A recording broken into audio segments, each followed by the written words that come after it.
अपना भारत देश में 12 ज्योतिर्लिंग में केदारेश्वर एक ज्योतिर्लिंग है।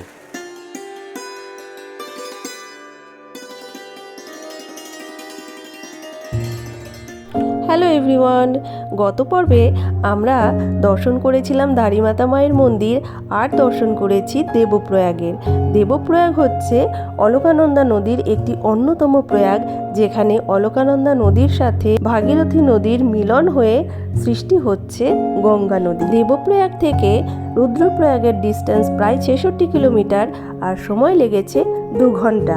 এই রুদ্রপ্রয়াগে বদ্রীনাথের দিক থেকে আসা অলকানন্দা নদীর সাথে মিলন হচ্ছে কেদারনাথের দিক থেকে আসা মন্দাকিনী নদীর।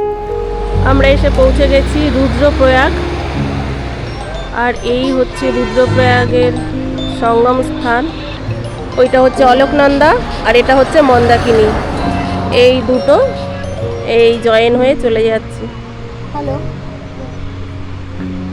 অলকনন্দার 5টা প্রয়াগ আছে। আমরা এর আগে দেবপ্রয়াগ দেখলাম, আর এটা হচ্ছে রুদ্রপ্রয়াগ।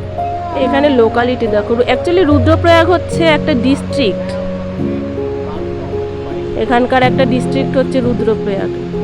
মানে এই প্রয়াগের নাম অনুসারেই হয়তো ডিস্ট্রিক্টের নাম রুদ্রপ্রয়াগ হয়েছে।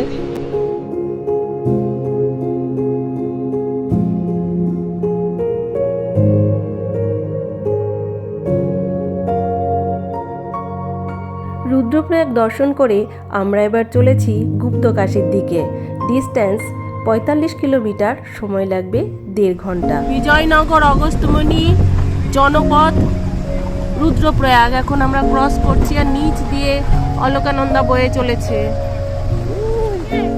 গুপ্তকাশী নামটা শুনলেই আমরা বুঝতে পারি এই জায়গাটির সঙ্গে কাশী বিশ্বনাথের একটা যোগসূত্র আছে। কুরুক্ষেত্রের যুদ্ধে পঞ্চপাণ্ডব প্রাণী হত্যা এবং মানব হত্যা করেছিল, আর তাই সেই পাপ খণ্ডানোর জন্য তারা শিবের তপস্যা করেন এবং তার দর্শন প্রার্থনা করেন। কিন্তু দেবাদিদেব মহাদেব তাদেরকে দর্শন দিতে চান না।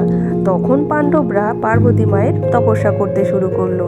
পার্বতী মা তাদের তপস্যায় তুষ্ট হয়ে দেবাদিদেব মহাদেবকে অনুরোধ করলো তাদেরকে দর্শন দেওয়ার। তখন দেবাদিদেব মহাদেব পাণ্ডবদেরকে সম্পূর্ণরূপে দর্শন না দিয়ে অর্ধনারীশ্বর রূপে দর্শন দিয়ে এখানেই গুপ্ত হয়ে যান। সেখান থেকেই এই জায়গাটির নাম গুপ্তকাশী। এখানে আছে কাশী বিশ্বনাথের মন্দির এবং অর্ধনারীশ্বর মন্দির। এই হচ্ছে গুপ্তকাশী মন্দির। তো চলো আমরা ভেতরে যাব এখন। গুটি কি করছিস? আর এদিকে সব দোকানপাট।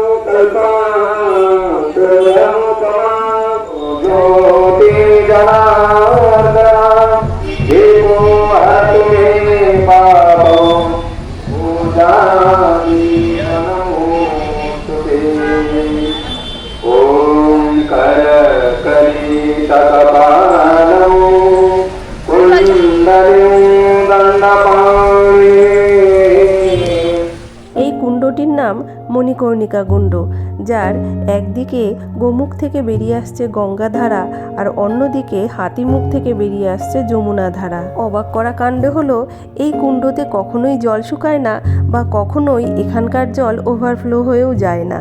এই কুণ্ডটির জল ভীষণই পবিত্র, আর তাই সবসময় দেখো গোমুখ থেকে গঙ্গা ধারা সবাই ভরে নিয়ে যাচ্ছে এখানকার লোকাল যারা রয়েছে। পাণ্ডব সৃষ্ট এই মন্দিরটি সত্যিই অসাধারণ। আমরা সন্ধ্যার দিকে এসেছিলাম বলে আমাদের সন্ধ্যারতি দেখার সৌভাগ্য হয়েছিল।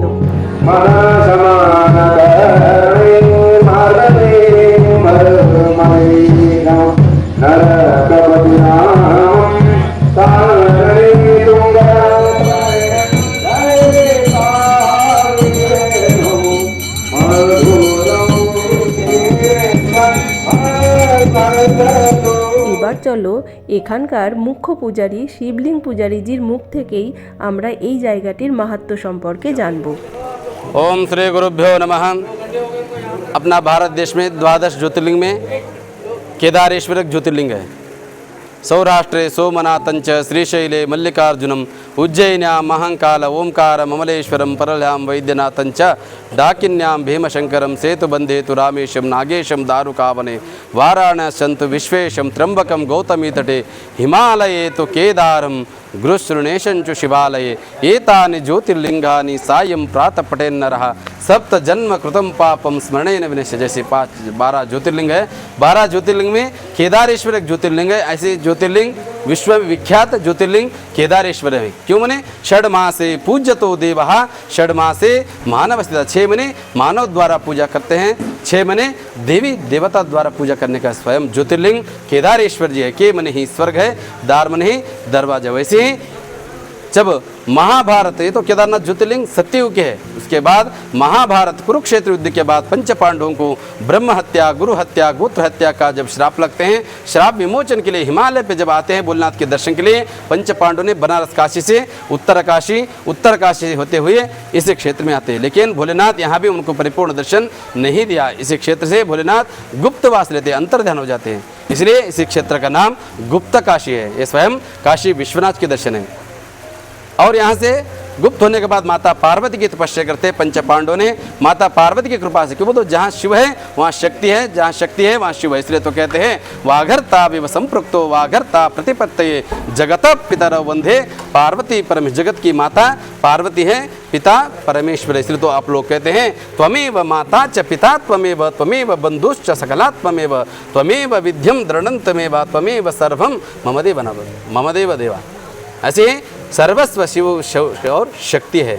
क्यों बोलते लिंग मध्य जगत सर्वम जगदेच चराचरम। माता पार्वती की कृपा से भोलेनाथ इसी क्षेत्र में अर्धनारेश्वर स्वरूप में दर्शन दिए। बगल वाले मंदिर में जो दर्शन किया आपने अर्धनारेश्वर जी हैं, स्वयं मेन मंदिर में स्वयंभू शिवलिंग का जो दर्शन किए काशी विश्वनाथ जी है, ऊपर माता अन्नपूर्णेश्वर जी हैं, और बाहर जो कुंड है मणिकर्णिका कुंड है, एक तरफ से गंगा एक तरफ से यमुना, गोमुख से जो है गंगा है, हाथी मुख से जो यमुना है। यहीं से फिर हिमालय पे गए पशु के रूप में भोलेनाथ। सारे पशुओं में भोलेनाथ कौन है पता चलना बहुत असंभव है।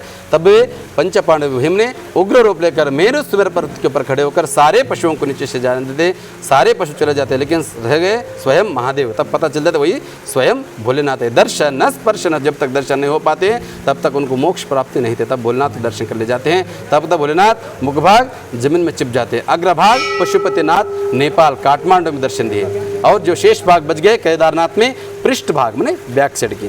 द्वितीय केदार भगवान मध्यमेश्वर में नाभि की स्वरूप मध्य भाग के दर्शन, तृतीय तुंगनाथ में हृदय और भावुक के दर्शन, रुद्रनाथ में नेत्र मुखमंडल, कल्पेश्वर में जटा, केदारम मध्यमम तुंगम तथा रुद्रालयम प्रियम कल्पकम च महादेवी सर्व पाप प्रणाशम। जिन्होंने पांचों क्षेत्रों के दर्शन पूजन स्मरण करते सर्व पाप प्रणाशम। जिन्होंने नहीं भी किए पंच केदार गद्य स्थान, हिमवत केदार वैराग्य पीठ जो ओमकारेश्वर मंदिर है वहाँ पंच केदार की गद्य स्थान 6 महीने जो हिमालय पे पूजा होती है, 6 महीने ऊखीमठ पंच केदार गद्य स्थान में पूजा होती है। वहाँ भी जाकर आप दर्शन पूजन स्मरण करने मात्र से भी पांचों केदारनाथ के दर्शन की परिपूर्ण पुण्य फल वहाँ भी आपको प्राप्त हो जाए। जब पंच पांडवों ने पाप किए थे, भाई भाइयों की हत्या, गुरुओं की हत्या करने के बाद मुक्ति के लिए मोक्ष के लिए इसी स्थान पे आते हैं। अभी भी हम हर दिन कितना क्या करते हैं पता नहीं, इसलिए तो कहते हैं अन्य क्षेत्रे कृतम पापम पुण्य क्षेत्र विनिश्चित। अन्यत्र जो जीवात्मा जो भी कृत्य करते हैं इसे पवित्र क्षेत्र में पुण्य क्षेत्र में आकर दर्शन पूजन स्मरण करने मात्र से भी ये जीवात्मा पुण्यात्मा बन जाते हैं, पापात्मा पुण्यात्मा बन जाते हैं, ये जीवात्मा परमात्मा बन जाते हैं। इसलिए दर्शन करके कृतार्थ हो जाइए। जो भी श्रद्धालु यहाँ काशी विश्वनाथ के दर्शन कर लीजिए, काशी केदारेश्वर के दर्शन कर लीजिए। जी, ये जो त्रिजुगी नारायण है यहाँ का, त्रिजुगी नारायण में जो शिव पार्वती का विवाह हुआ वहाँ, इसलिए वहाँ त्रिजुगी नारायण में जाकर हाँ जो भी हो इसलिए शिव पार्वती का वहाँ विवाह हुआ वहाँ। ठीक है महाराज, आपका शुभ नाम? शिवलिंग पुजारी जी है। शिवलिंग यहाँ प्रधान पुजारी जी हैं गुप्त काशी में इस साल। धन्यवाद। ओम नमः शिवाय।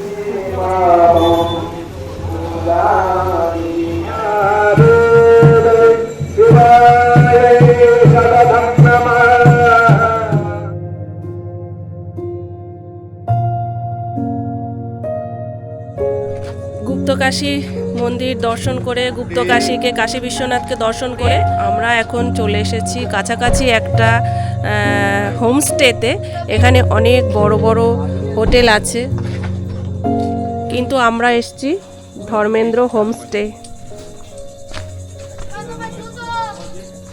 আমরা ধর্মেন্দ্র হোমস্টেতে এসেছি, চলো এখানকার রুমগুলো দেখি। আর তারপর বলছি এখানকার রেঞ্জ।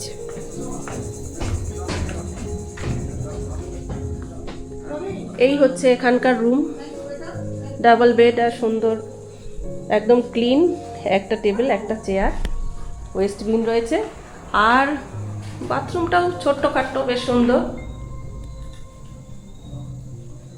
একটা বেসিন আর কমোড টমোড রয়েছে, গিজারও আছে।